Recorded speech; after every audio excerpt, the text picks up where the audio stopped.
Saudara, pemerintah menyerahkan sepenuhnya kasus korupsi di tubuh Pertamina ke penegak hukum. Menteri Energi dan Sumber Daya Mineral Bahlil Lahadalia telah menerjunkan tim untuk memastikan kualitas Pertamax yang dijual Pertamina.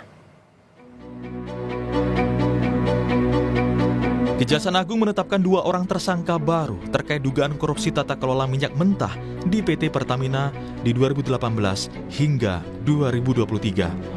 2 tersangka baru yang ditetapkan diduga berperan untuk melakukan pengoplosan RON 88 dengan RON 92 untuk menghasilkan BBM RON 92 atau Pertamax.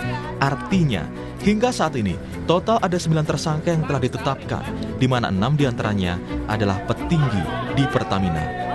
Kepala Komunikasi Kepresidenan Republik Indonesia, Hasan Nasbi, menyatakan pemerintah menyerahkan sepenuhnya kasus korupsi di tubuh Pertamina ke penegak hukum sebagai bagian dari pemberantasan korupsi yang dicanangkan Presiden Prabowo Subianto.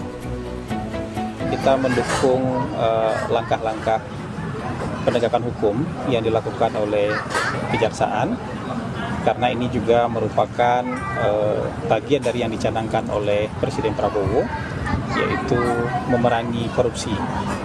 Kita juga mendukung Pertamina untuk memperbaiki tata kelolanya sehingga menjadi perusahaan yang jauh lebih baik lagi.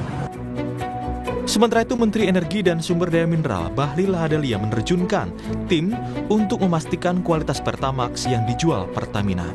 Meskipun selama ini menurutnya kualitas Pertamax yang dijual Pertamina telah sesuai dengan kualifikasinya. Harga dan spesifikasi RON 90, 92 atau 98, 95 itu tidak ada masalah. Nah, tapi kita menghargai proses hukum yang ada. Kita akan ikuti terus, dan seperti apa, karena ini kan masalahnya 2018-2023 ya, mana Pak? 2018-2023. Jadi posisi waktu itu kami belum mengikuti di tahun-tahun itu. Tapi bukan berarti kami tidak harus mendapatkan laporan tetap ada terus ya. Sudah ada memulihkan kepercayaan masyarakat bagaimana Pak? Ini kan banyak yang terus Enggak, jangan, mohon maaf sekali lagi. Rakyat nggak perlu, kami menyarankan rakyat nggak perlu ragu, karena sekarang kami tim juga lagi menurunkan ke lapangan untuk mengecek. Tapi laporan yang sampai dengan hari ini kami tidak terima bahwa antara apa yang dibeli dengan kualitasnya itu sama. Namun kami akan mengecek lagi supaya betul-betul kita jamin masyarakat membeli harga dengan spek dan kualitas minyak yang sesuai. Sebelumnya, Kejaksaan Agung menggeledah sebuah gudang di Cilegon dan sebuah rumah di Panglima Polim, Jakarta Selatan. Penggeledahan gudang dilakukan karena diduga digunakan sebagai penyimpanan Pertamax RON 92 hasil blending. Selain gudang, Kejaksaan juga menggeledah rumah milik Kerry Andrianto Riza, salah seorang tersangka korupsi minyak mentah Pertamina.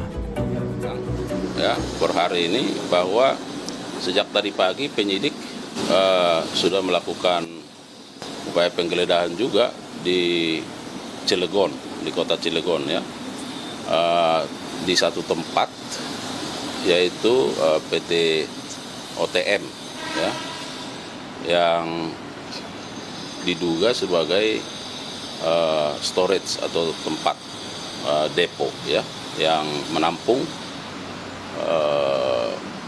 minyak yang diimpor. Ketiga, per hari ini juga penyidik melakukan penggeledahan dan ini sedang berlangsung di Jalan Panglima Polim 2 baru saja sedang berlangsung di sebuah rumah.